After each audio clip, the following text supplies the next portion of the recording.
Sending data.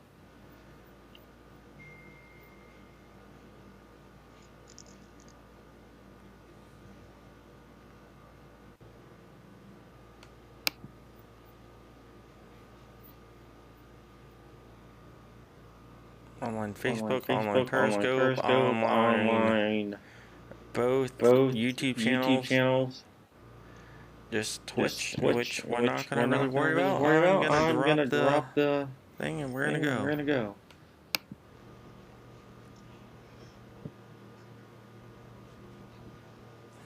And hell.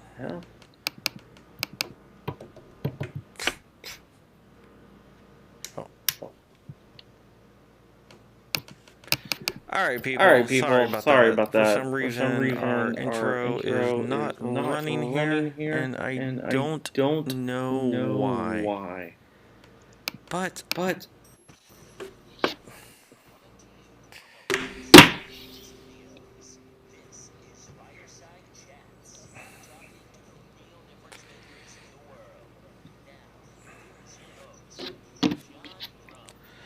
yeah, you really gotta love when that happens. It just kicks off whenever it so chooses. I'm gonna kill that right now. My name is John Crump. I am the Virginia State Director for Gun Owners of America. I am writer extraordinaire for AMLAN.com. I also do a guest column at the Houston Concurrent, starting up new. And I am back from vacation. Week and a half long, and it's not long enough. I am joined today by what I thought was not a controversial organization. But I think a lot of people misunderstand what the organization is, so I wanted to bring her on. The founder of Hold My Guns, Sarah Albrecht. How you doing? Good evening, John. I'm doing very well, thank you. Thanks for having me on tonight.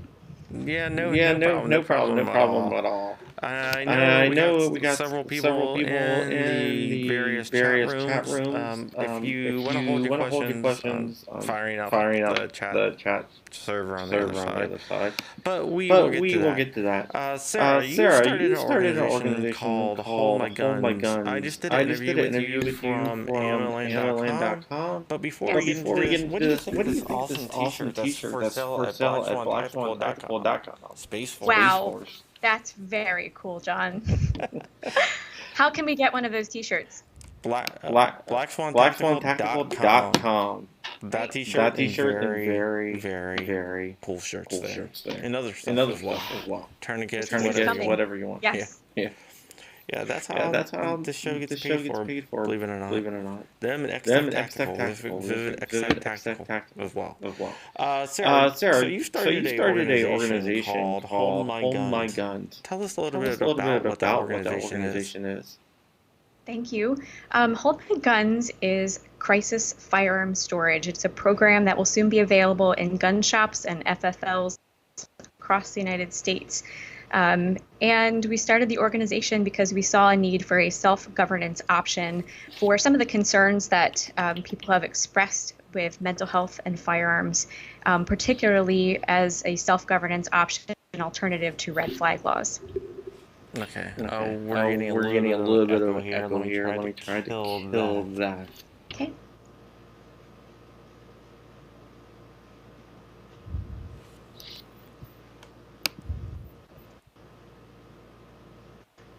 How is that, guys? Is that better? My settings were all off. Of course. Come back from vacation. My computer's all screwed up. But that is awesome. Okay. We're just gonna continue here. Until someone tells me that they can't understand me because the echo. All right. So how did you come up with the idea? I came up with the idea really out of a tragedy. We had a young woman in our community take her own life with a parent's firearm, and as a range safety officer officer. That means that when things with guns happen, that I am a point person. People come to me and they ask, what does the range safety officer think? And, some of the people coming to me were young kids too. And I said, let's camp out for a moment in all of our grief, and we can be sad about that loss. My kids were certainly very sad as well. And so I just really thought long and hard. And as I did research, I realized that you can't, in Pennsylvania, if you're struggling, just give your firearms to friends to hold. That's something a lot of people ignorantly suggest. But it's not always a viable option. John, now I'm hearing an echo of myself. Yeah, that is what I'm being told. Give me one second here. Okay. I'm trying to fix that as we speak here. Sounds good.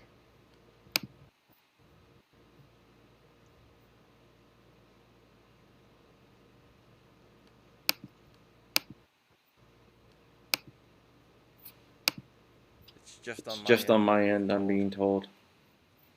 Okay. I can't hear it anymore. So I think we're good. Okay, now her. Can you hear it? Guys in the chat room, can you hear an echo now?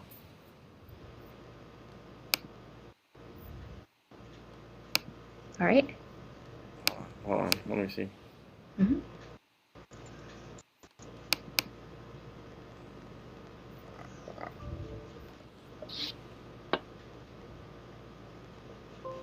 All right, just bear with us here, guys.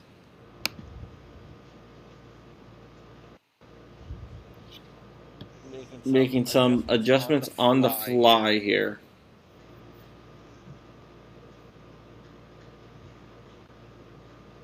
Okay, now I got you good.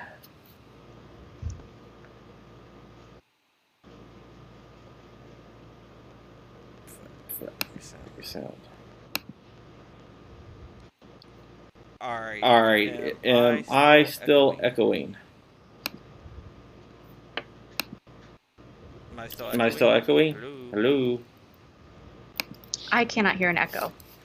Okay. I'm seeing if they can. Yep.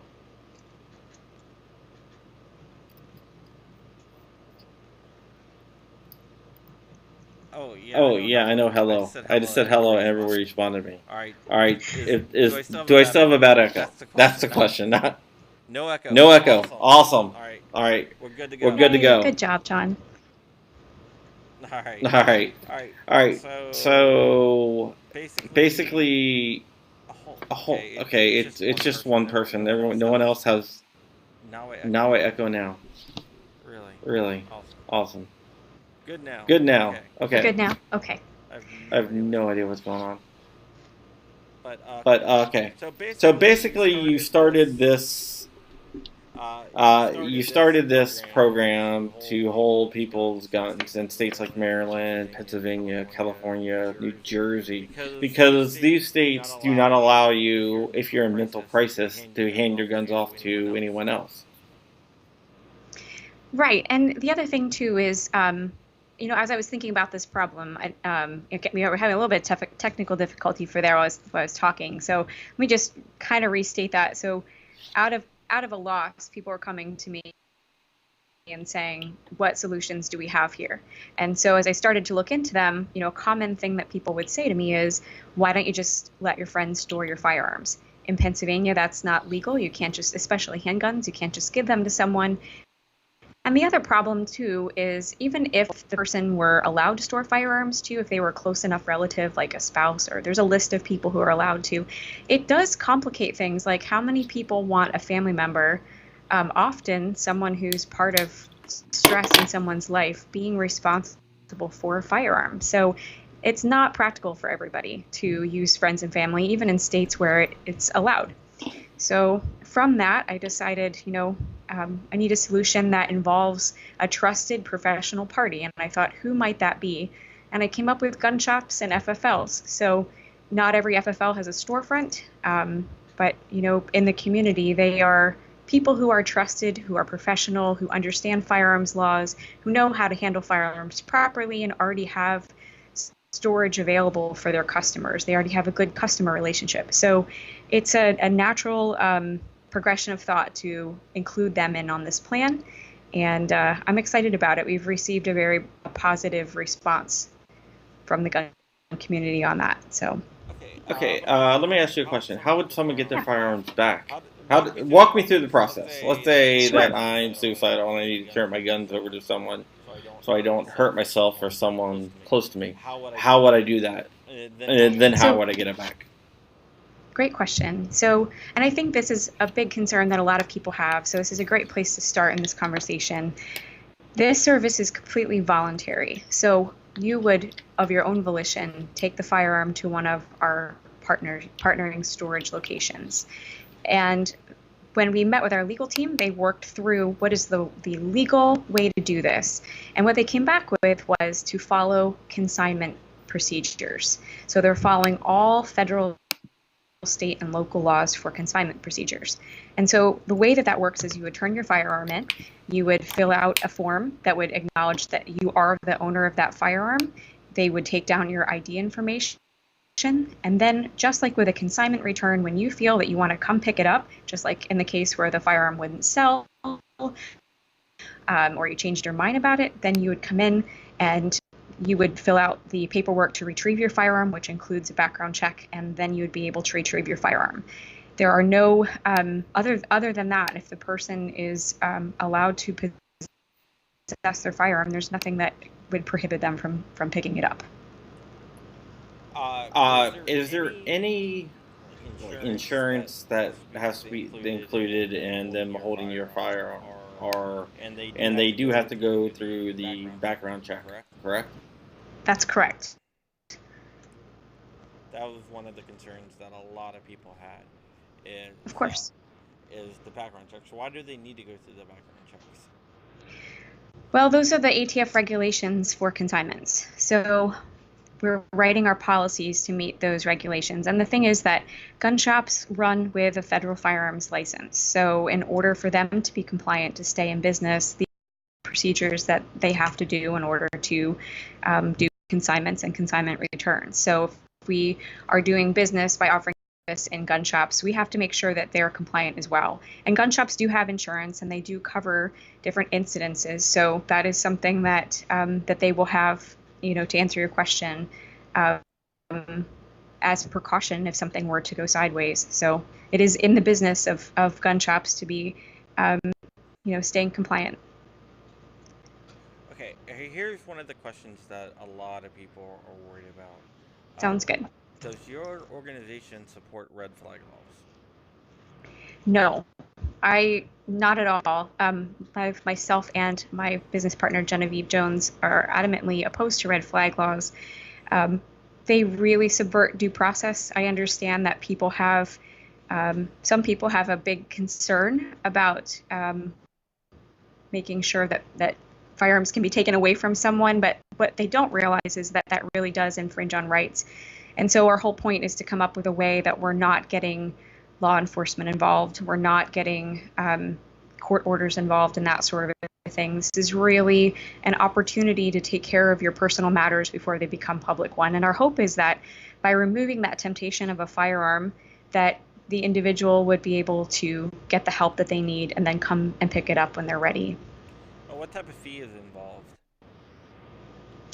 We're actually working on that. We're working with our partners in our pilot program, and we're trying to determine the fee. If there will be any at all, it will be low cost. We want this to be a service that's readily available and creates goodwill in the community. So certainly there are some for-profit storage services out there, but our primary focus is helping people in a time of crisis. All right, so it's more like a nonprofit.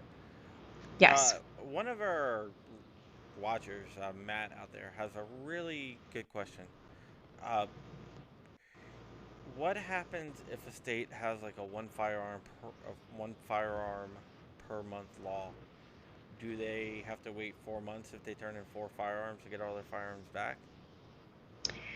Well, in Pennsylvania, that's not the case. So that's what I'm more familiar with. But I know that some states do have laws like that. And again, the policy is going to be that they have to follow all federal, state, and local laws. So the gun shops who are already familiar with what those procedures would be would have to follow them if that is the case for that state.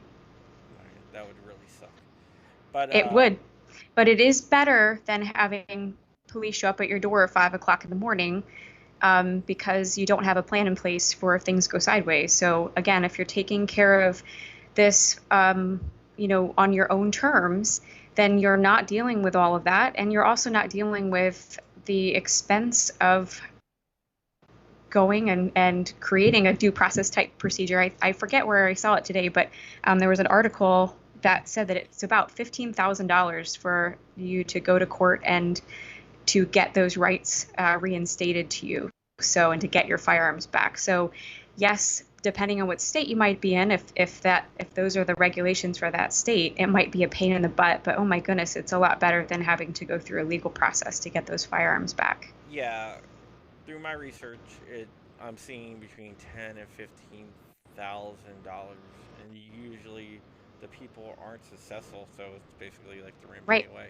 I think the whole thing, what they're trying to do with red flag laws, is try to say, hey, why try to go ahead and get them back when chances are you're not going to get them back and you're going to be out $10,000. Well, why try to get them back?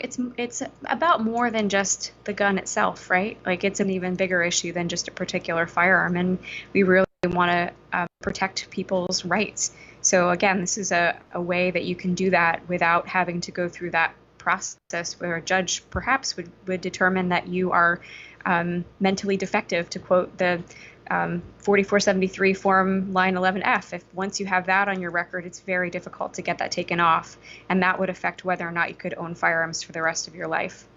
Okay. What is there to stop police from enacting a red flag law even if you turned in your firearms? I don't know the answer to that question very well. What would stop them? Hopefully, if they had a red flag order that some kind of, right, John? It would subvert due process. Yeah. So, definitely. Like, what do you do in that situation? However, if you were able to go before a judge, I think that it would go well for you to say, hey, someone red flagged me, but I already have it under control. I'm working with my counselors. I'm working with my mental health and medical team. I already have my firearms stored. They are at this location. They're off-site. And so I would think that would demonstrate that I am of sound mind and that I'm managing my personal matters. So I would hope that would go well. Typically in court cases where someone is shown that they have some competency and that they actually care about themselves and the people around them, that oftentimes will go in their favor as good evidence that a person is mentally sound. So wouldn't you agree? Yeah. Matt has another question. Matt should be in here interviewing. Good job, Matt. I love questions like these. This is one that we discussed already. Okay. In the past. I'm not sure here, but what happens if the customer does lose their rights to own the firearm? What happens to the firearm? Well, thankfully, unfortunately, or thankfully, however you want to look at it, because our procedures follow consignment regulations, that means that the gun shop has then the ability to sell the firearm, and all that information is provided up front. It's a very transparent process. So when you turn in your firearm, they will let you know this is the value of the firearm. If we were to consign it, this is how much we would be able to give you for it. And so if that person was either no longer allowed to have the firearm or they chose not to have it, then they already know that they would be compensated for their firearm. And all of that transfer would be able to happen at their local shop, so they wouldn't have to get others involved with that.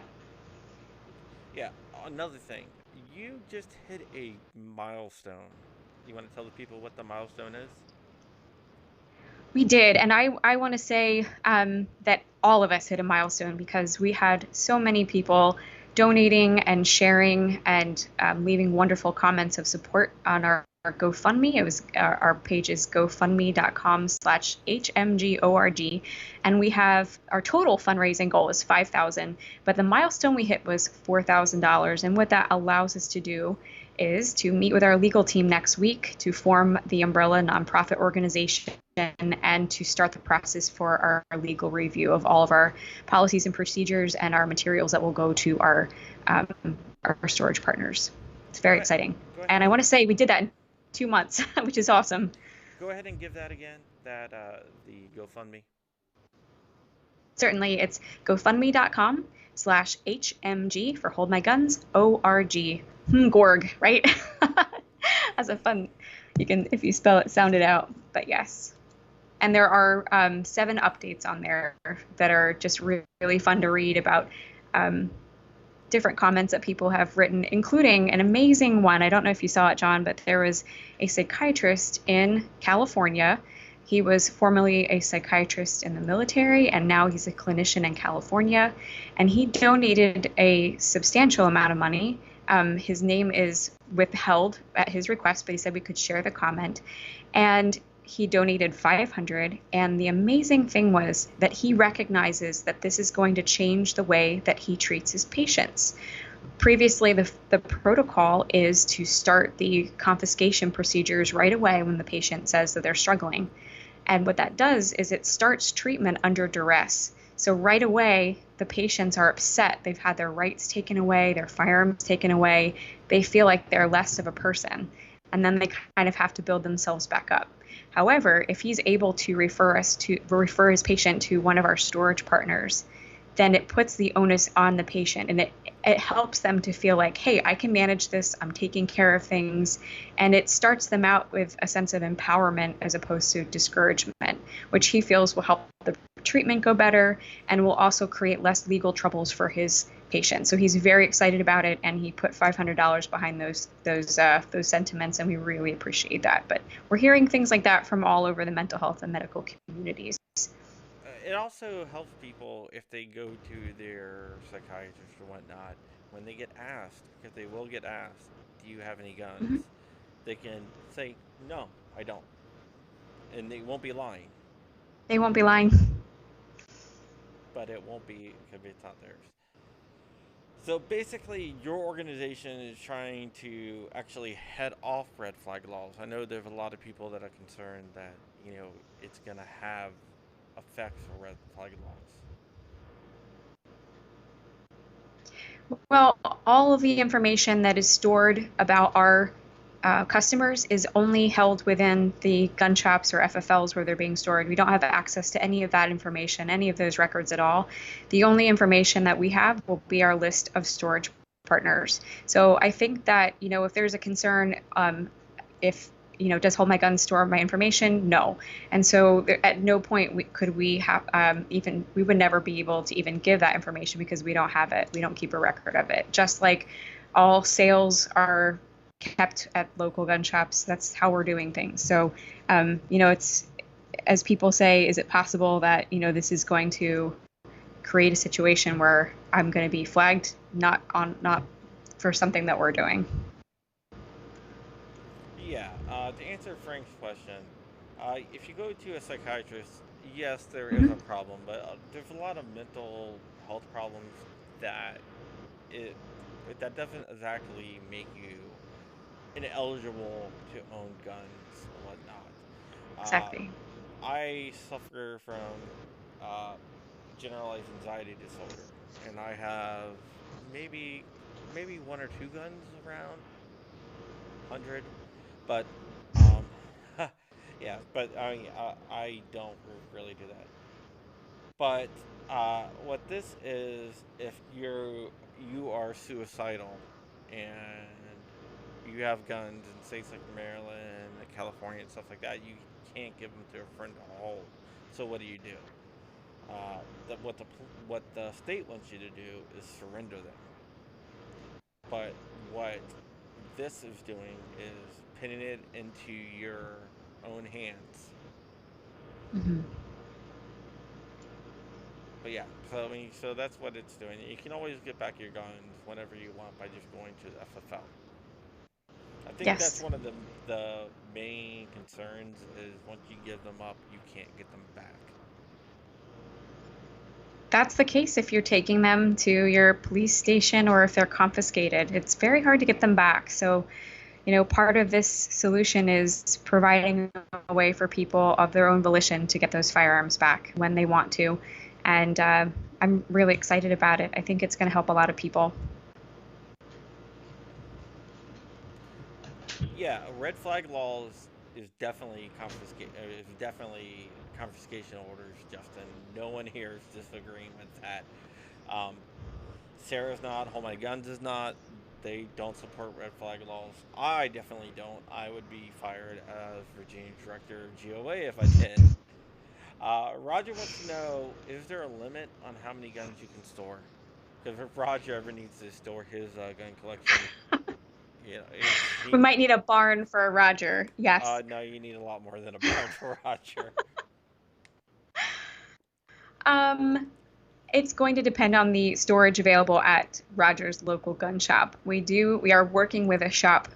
We have not created any formal agreements until our nonprofit our organization's approved. However, one of our potential storage partners does have a warehouse that's available. So I think, as we partner with different gun shops and we get an idea for how much storage they have, if there were a customer who needed additional storage, I'm sure we could find a way to do that.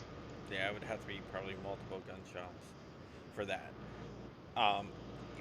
One of the questions that I get a lot is there other organizations out there doing similar to what you're doing? As far as organizations, I don't know of any. I do know that some gun shops do offer this service, and as we've been talking to them, they're vocalizing that they're interested in being more public about it. A lot of times, shops who are offering the service, it has been under the table.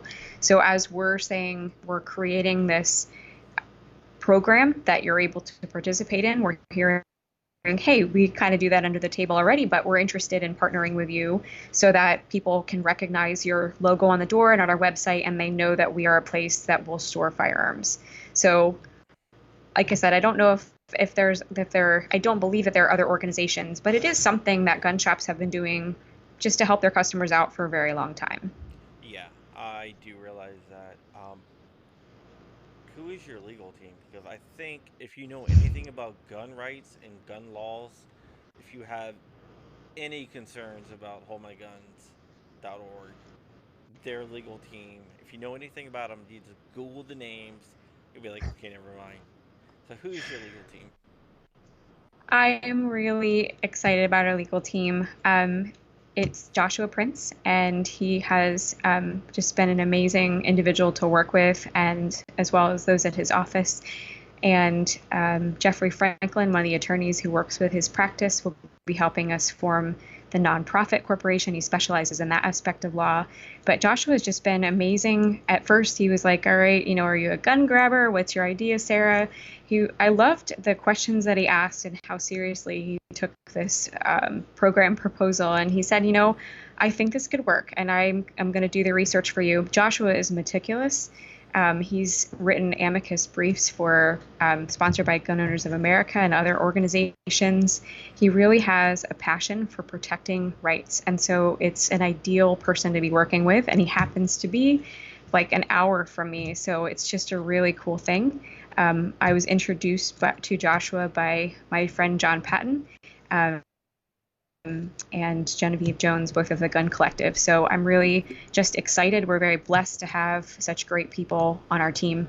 And so Joshua also does a really great job. He's so brilliant, but he does a great job of making sure that his clients understand exactly how the law pertains to what it is that they want to do. And I just couldn't ask for a better legal team. Yeah. Frank, is this better? My audio was down when I was trying to fix everything before I figured out what the problem was. I didn't have a chance to do a sound check before the actual show because I ran into camera issues, which turned out to be a bad cable. So just want to make sure that everyone can hear me now. They can hear you fine. All right, awesome. It's working. Yeah. For those that don't know, Joshua Prince happens to be probably the preeminent, whatever you want to say, gun rights attorney in the country. He is a no-nonsense, no-compromise gun rights attorney. If you read some of those amicus briefs that he's written, you can definitely tell he would not work with an organization that's a gun-grabbing organization. It just wouldn't happen.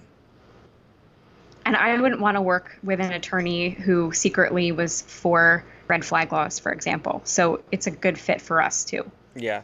Also, another thing, Sarah sat on a call with GOA, me included, and was grilled for like an hour about all sorts of questions to make sure, because Sarah and her organization, Hold My Guns, will be at the first annual GOA Gunathon this spring.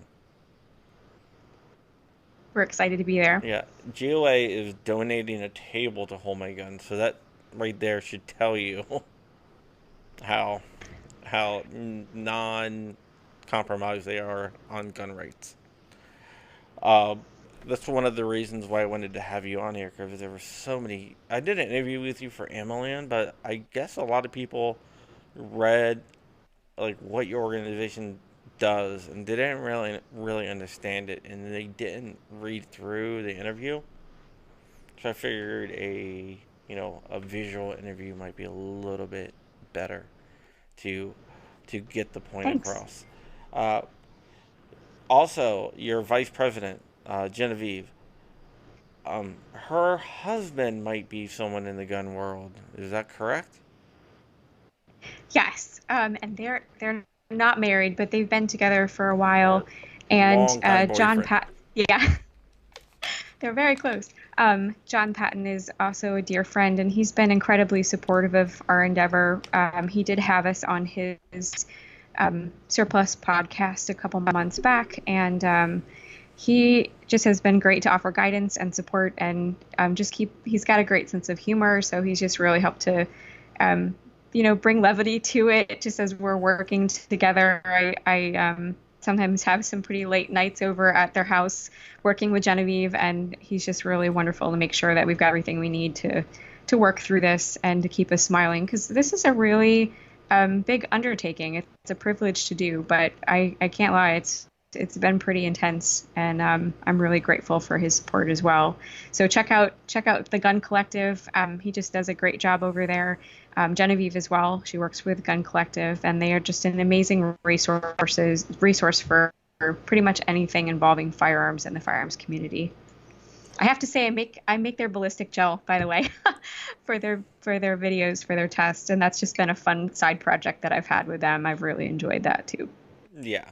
So Gun Collective are good guys. They're all. John Patton is also going to be at the Gunathon. He's actually going to be speaking at the Gunathon. I saw that on April 25th.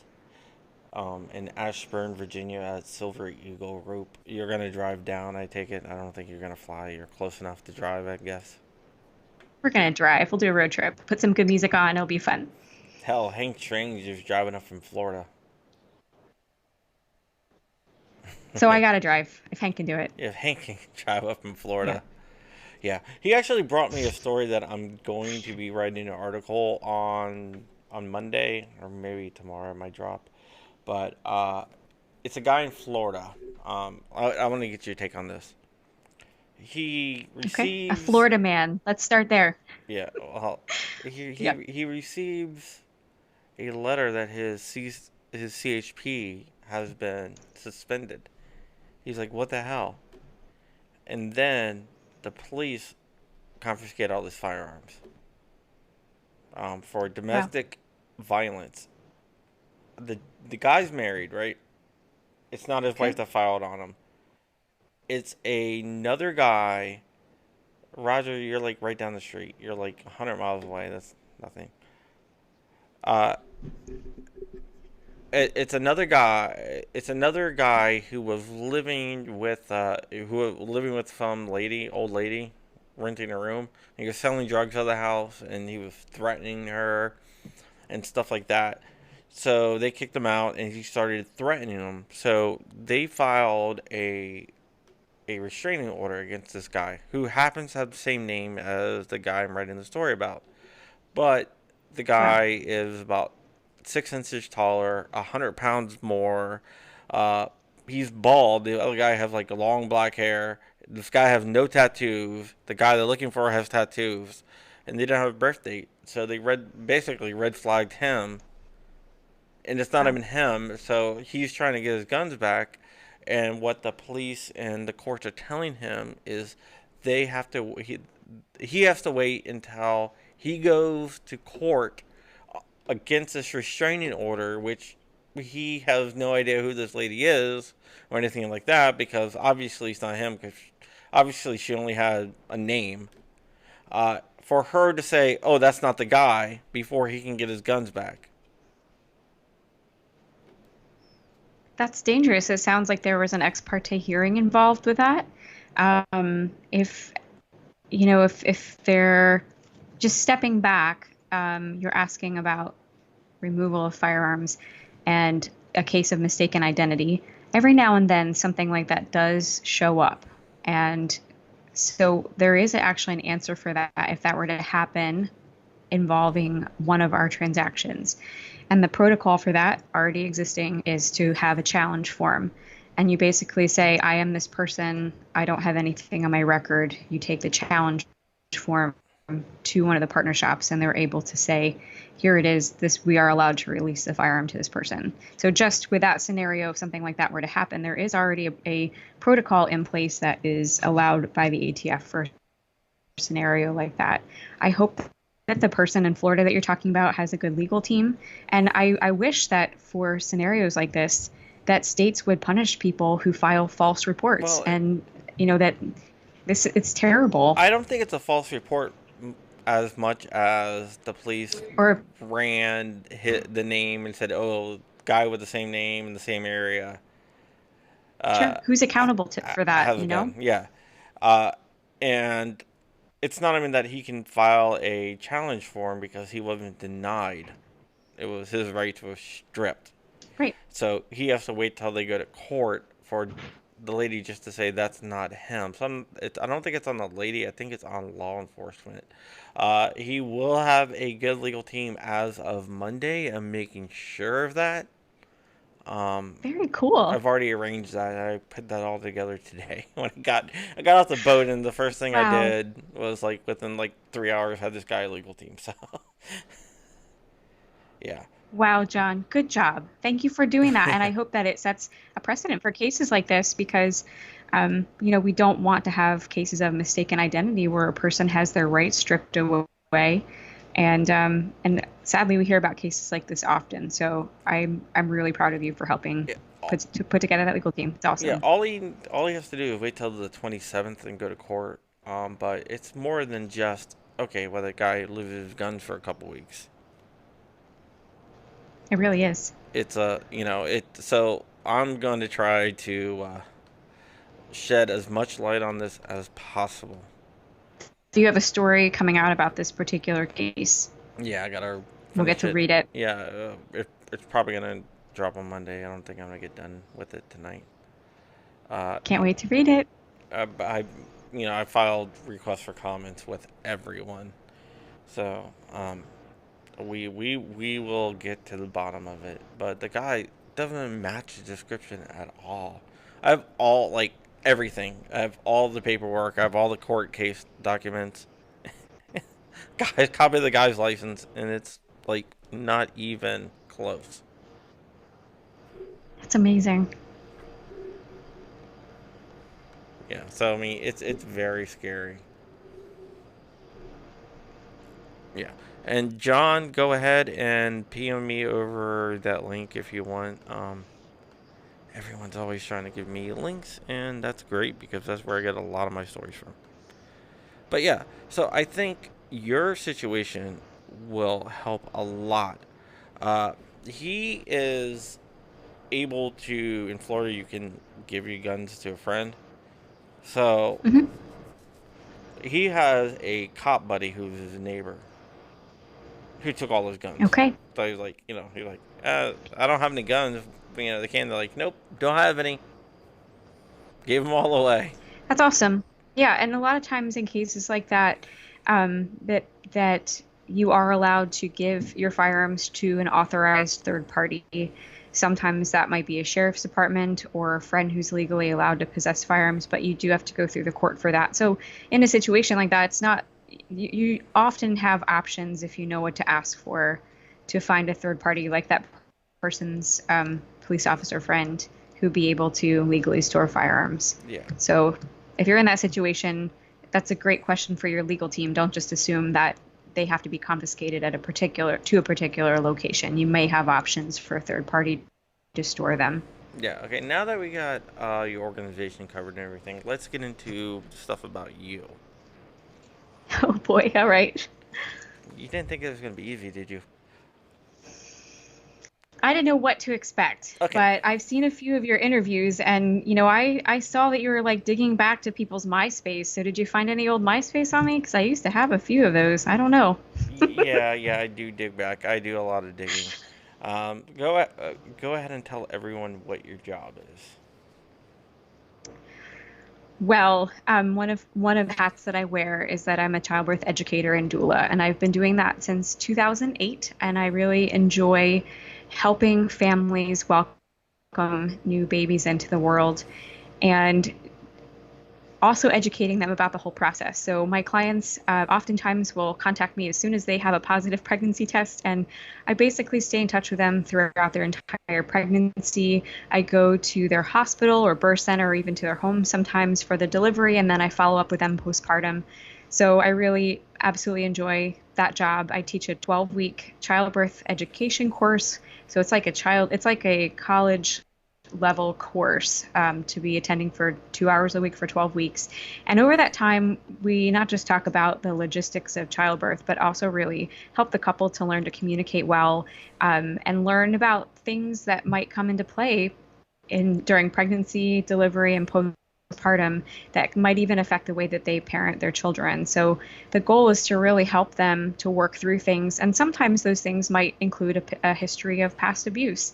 And so helping them along the way to make sure that they actually take time to address some of the concerns that are just kind of festering under the surface that can really come out when they bring a child into the world. It can be, I hate the word triggering, but it can be kind of a triggering experience for people because suddenly it makes them realize, hey, I didn't have great parents. How am I going to become a parent? What am I going to do? What does this look like? But I also have the privilege after the babies arrive to spend time with the family and see how things are going and just be on the lookout for things like postpartum depression. So it really is a wonderful job. I enjoy doing it, and it's just a great way to celebrate life. So I enjoy helping people and helping them, even through difficult times, like times of postpartum depression. And so I think that that aspect of my career has really helped to prepare me for this. It has helped me to understand that,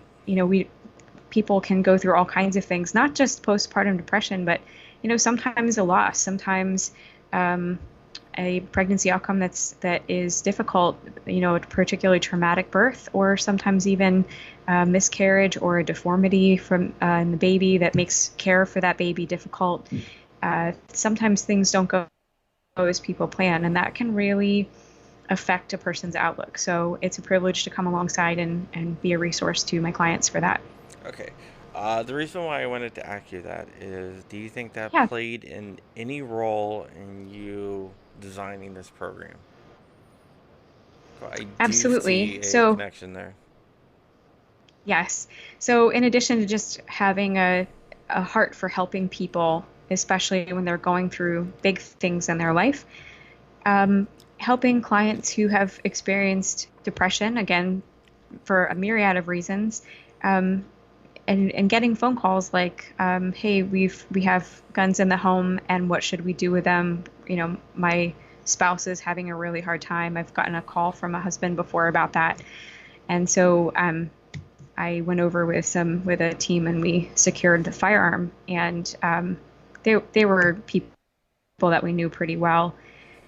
But that experience just underscored the importance of, everything might be going fine, and then one day out of the blue, a new mom all of a sudden might just really start struggling, and what options does she have?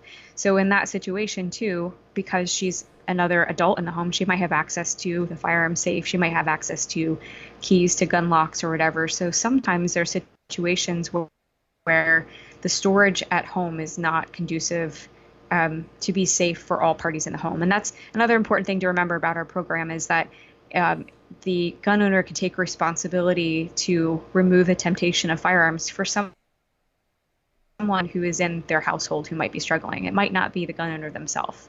So that was another consideration that we had putting together the program, is that there are other parties involved with this who might be affected by having a gun in the home, whether it's a teenager or a spouse or someone who lives in your home who's not necessarily a relative. These are all things we have to be careful about as responsible gun owners, to not be negligent with our firearms.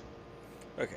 Another question I have is, Sure. how do we get rid of the stigma of mental health?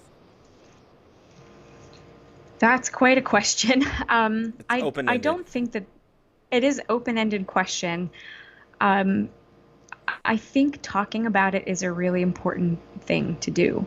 And I'm really proud of you. Even put in the article that you wrote about Hold My Guns and Ammo Land that you suffer from a generalized anxiety disorder and sometimes panic disorder. And so even by your saying that, John, you were very vulnerable, and you said, look, I struggle with these things too.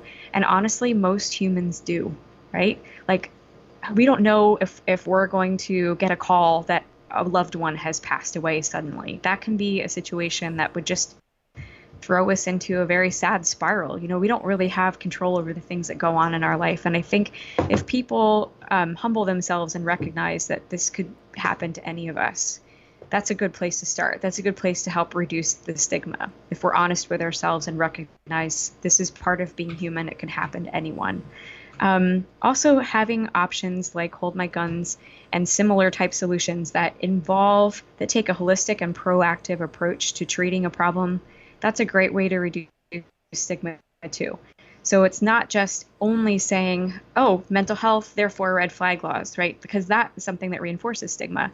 But if part of the conversation is, yep, we're safely storing firearms, but we're also seeing a nutritionist, we're also working on getting better sleep, we're implementing great exercise in our home, we're seeing a counselor, we're getting help for some of these personal problems, we're taking a holistic approach to that, then that reduces the stigma. It shows that there are multiple ways to treat the problem, and that it doesn't necessarily mean that the worst case scenario has to happen.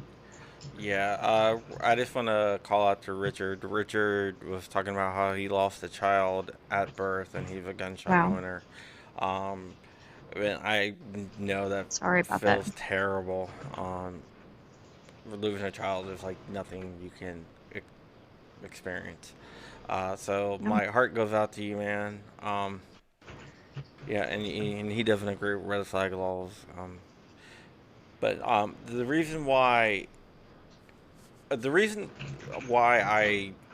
so open about my generalized anxiety disorder and my panic attack disorder is because I'm trying to show people, hey, I'm a gun owner. I'm actually more than just a gun owner. I'm a director of a state for GOA. I'm a firearms journalist. Yeah. And I want people to know that it's okay if you struggle with something mental. One of my good friends, you've actually talked to him about. He used to be president of Eagle Importers, and he runs a organization called Walk Talk America at WTTA.org. Mike, he always says to me, the only what is it? The only evidence of violence is previous violence, and I totally agree with that. So by putting myself out there, I think that I'm removing the stigma a little bit, and I think if more people did that, it can definitely remove the stigma. I think so too, and I've seen that post from Walk the Talk America that you're talking about, and I think that they are doing a good job to create awareness to this situation and break the stigma. That's certainly something that they're about, and they're also offering some training opportunities for people as well. So I'm glad that you've connected with Michael Sidini on that, and I'm grateful for the work that they're doing too. So, just to further answer that question about reducing stigma, we have an opportunity as a gun community to speak out about some of these things and to come up with our own narrative and not just be subject to the narrative of the mass media. We can say, actually, people in our community who do struggle because they're humans, and this is what we're doing for that. And by the way, you should know that if a person does not have a history of violence, that there's a good chance that they're going to get help and they're going to be okay. You're not really in danger to be around them. So the I guess public service messages that Walk the Talk put out, that's a great way to reduce stigma as well. Yeah, I definitely agree with that. Another thing I wanted to bring up is you have a side job, right? Aren't you a range safety officer or an RSO? I am, yes.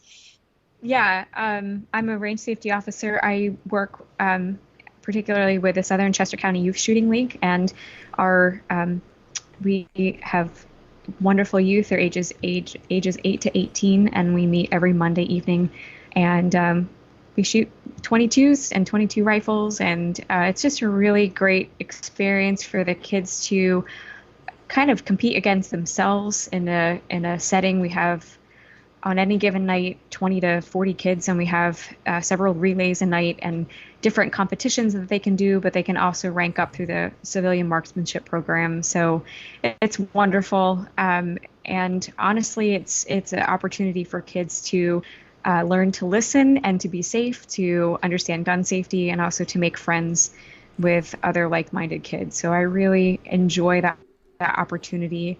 I am also a mom of 5, and all 5 of my children have gone through that program.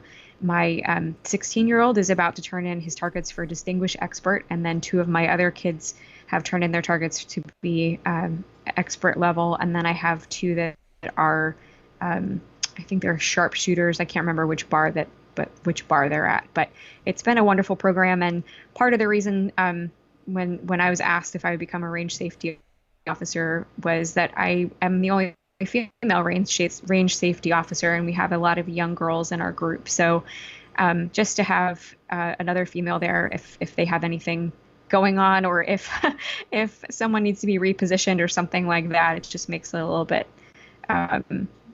friendlier if there's a woman there to oversee things. And also that's I love and trust all the other RSOs there and instructors, but that's something even for my own girls shooting that I appreciate when there's another female out there that they can talk to if they need to. Yeah, that's excellent. Do you think it's important to get more females involved in shooting?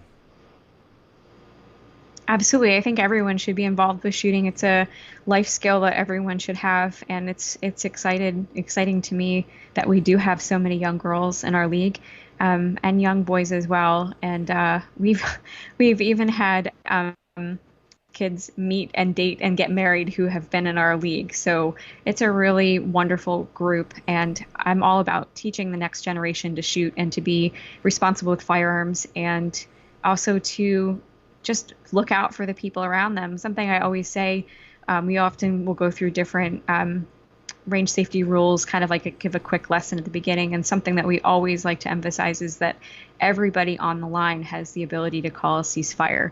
So we every now and then, one of the kids will put their hand up, ceasefire, and everyone puts their rifles down or their pistol, their shooting pistol, and it could be someone dropped their eye protection or their ear protection, or something went over the line, and they need a range safety officer to safely pick it up that's gone over the firing line. So it's just really cool because we're also teaching kids situational awareness and what to do when there's a problem. So it's all around a great experience. I really enjoy being a part of it. Did you grow up around guns? I did, yes. My father is a Vietnam War veteran, and from a very young age, he taught us to be responsible with firearms. We had a number of guns in the home growing up, and he would set up little target practice type things for us. So it's something that just, even as an adult, I'm happy to share that with my children as well. Yeah, you have several kids, right? I have 5, yes. 5. That's a lot of kids. I have enough trouble with 2. They're teenagers, if I'm not mistaken. They are, yes. They're 18 down to just about 13. So they're all about 14 months apart, and some of them are 18 months apart. 2 of them are, but they're a great group of kids, and they really have challenged me in life in a good way. They've made me a better person. So I'm really grateful for that, and it's a blessing to have children and to be shaped in that way. And I'm just really grateful for them. Richard, who came in late. Sarah here is the founder of holdmyguns.org. It's a gun/mental health organization that helps people in crisis to avoid basically being red flagged, I guess you can say. Go ahead and explain it one more time. Because a couple Certainly. of people came in here and they're still not clear. Or they came in there after you explained it the first time. I understand. Well, welcome, everyone. It's good to have you tonight. So Hold My Guns is a program that will be soon launching in gun shops and FFLs that offers crisis firearm storage. And it's a completely voluntary option. And our goal is to help people get the help that they need before their private situations become public ones. We want for people to be self-governing and recognize when things are not going well, and to make provisions for safe firearms storage to keep themselves and people around them safe. Yep. There you go. That is who she is. And she will be at the Gunathon on April 25th in Ashburn, Virginia. It's going to be a great event. The whole Hold My Guns team's going to be there. Genevieve's going to be there too, I take it, since John's speaking. Yes, she is. She's planning on it. Yes, I just found out today that John is speaking, and I'm really excited. He always has wonderful things to say wherever he's asked to speak. So I'm excited for that too. Yeah, tell us more about the event. Who are some of the other speakers there, John? So some of the other speakers is Maj Toure of Black Guns Matter, John Patton of the Gun Collective. Yeah, April 25th. John Patton of the Gun Collective, Philip Van Cleve of Virginia Citizens Defense League, which have been awesome grassroots organization. Eric Pratt, Executive Director of GOA. Kevin Dixie of Knock Firearms, which will be good. It's going to be awesome. No, it is April 25th. Will be awesome. Not August 25th. April. It's in the spring. It's a long way off. I know it. But there's a lot of moving parts. We even have a goddamn Power Ranger coming to sign autographs. And so people have time. They can put this on their calendars. They can plan ahead and plan to be there, right? That's what I'm hearing. Yeah, people are going to have time to plan ahead. There's going to be... book a hotel. Yeah, there's going to be senators there, congressmen that you're going to be able to interact with and speak with. It's going to be an incredible event. It's going to be like nothing GOA has ever thrown before. The facility is awesome. Wow. There is like an MMA arena, basically, that we're taking over as well. And it's going to be awesome. But yeah, it's definitely April 25th. Trust me. There's so many moving parts. There's going to be a dinner the night before that's going to have a lot of people. People are flying in from all over the country to be here. So if you want to meet your rep, and like I'm not gonna, I don't know what I can say, but there's definitely gonna be a few different big name politicians that are going to be there interacting with people. Um, yeah, Wow. yeah. Sarah's going to be there. There's going to be manufacturers. I'll be there. There's going to be new stuff for people to test out from different manufacturers. They're bringing their stuff. So some new guns going to be unveiled, and not just like the NRAM or anything like that where you get to go look at them. You're actually going to be able to shoot these. So I can't wait. Where can people find more information about Gunathon? Gunathon.com, and might just hit my little Gunathon plug button, and it is firing off right now. So go check that out. It's going to be an awesome event. Well, we usually do an hour and a half, but I am extremely tired because I flew back in, and I wanted to get you on tonight. Originally, we were supposed to do next weekend, but there's been so many misconceptions about your organization, and I really want you to get the word out what you guys are actually doing. That's why I was like, well, screw it. I'll stay up and do this instead of, unpacking and relax. Tell people how they can help you out. Well, first of all, I appreciate everyone's skepticism. And you said a lot of people have questions, and there have been great questions tonight. So I understand the delicacy of this issue. So I'm really grateful for the opportunity to answer some of those questions tonight. And if you have more questions, feel free to send us an email at info@holdmyguns.org. Holdmyguns.org is our website, and holdmyguns.org is our Instagram handle as well as our Twitter handle. So you can find us online there as well. So reach out, continue to ask questions. Next week, we're having our legal meeting, so that will be a big deal. Then from there, we're going to be installing some board members, and then we'll be launching. So these things should be happening relatively soon. And I also want to say we haven't talked about it a lot tonight, but there will be an educational component to our nonprofit, and we are working with a number of mental health organizations and suicide prevention organizations to offer some training opportunities through our partners.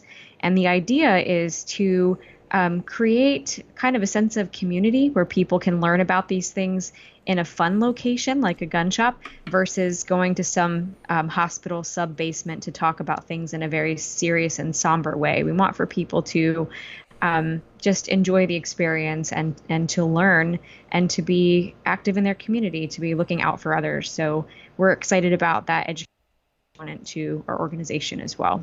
Yeah, education I think is key. So you should be getting your nonprofit by the time Gunathon rolls around. I can't wait. We're going to have so many good things happening before April. And I just want to thank everyone for their wonderful support. It really is motivating. And this is a teamwork effort. And it really does. It will take teamwork in order to change the way that the world looks at mental health and firearms. We need to do this together. And for the FFLs that are interested in getting involved, because we have several, info at holdmyguns.org is the best way, or? Yes, they can email us. We are collecting those requests to be partners. We're going to start out small with probably about 10 different gun shops. We're going to run for a couple months and work out any snags, and then we'll open it up to a larger audience. But the initial partner group, they are from all over the United States. So if you're interested, send us an email. Tell us a little bit about your gun shop or your FFL and why you want to partner with us. You need to have a valid FFL, and we will be asking for a copy of that just so we can verify it.